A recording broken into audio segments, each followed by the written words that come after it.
ETSU men's basketball star Bo Hodges has entered his name into the transfer portal. What could ETSU administration, as well as the Buccaneers' own fan base, have done to prevent this occurrence? Hi, everybody. I'm Marky Bilson. And you know that for the last week, when there was a coaching search going on, I was highly critical of the fact that it even existed.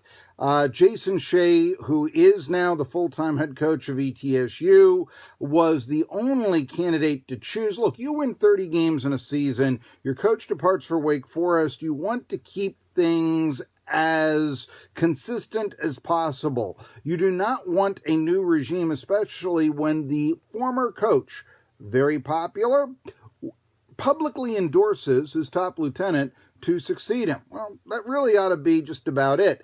Instead, ETSU went on a week-long national coaching search that really did absolutely nothing but say, yeah, Shea's the guy, but it weakened his reputation because they were talking to Chris Johns over at New Mexico State, and the fact they were doing that led you to wonder, what's wrong with Jason Shea? I mean, and all that. Why wouldn't the assistant coach from a team that won 130 games in 5 years and is the defending conference champion, why wouldn't he just be automatically brought on? Is there something wrong with Jason Shea?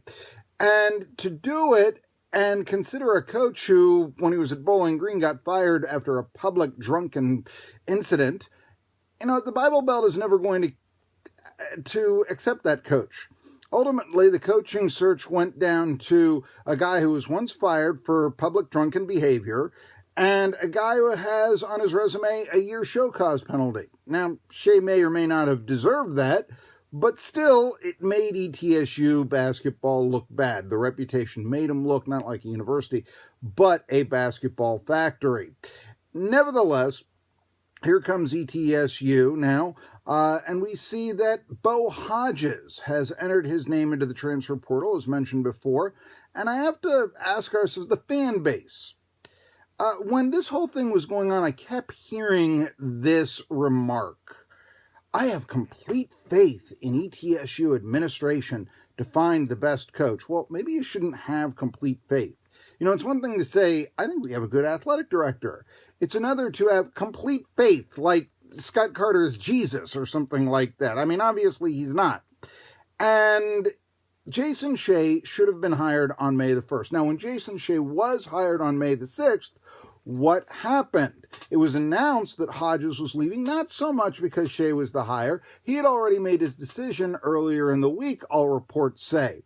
But Jason Shea said, no press conference right now, no meet with the media. What I'm going to do is immediately touch base with my players. I'm going to go to their homes. I'm going to meet with them and try to shore up the roster so there will be minimal departure.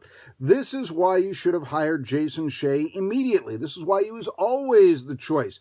There's a good thing going at ETSU. Why do you want to bring in outside forces? It's not going to be significantly better. In fact, now it is significantly worse because ETSU is minus, or it looks like they'll be minus, their top player.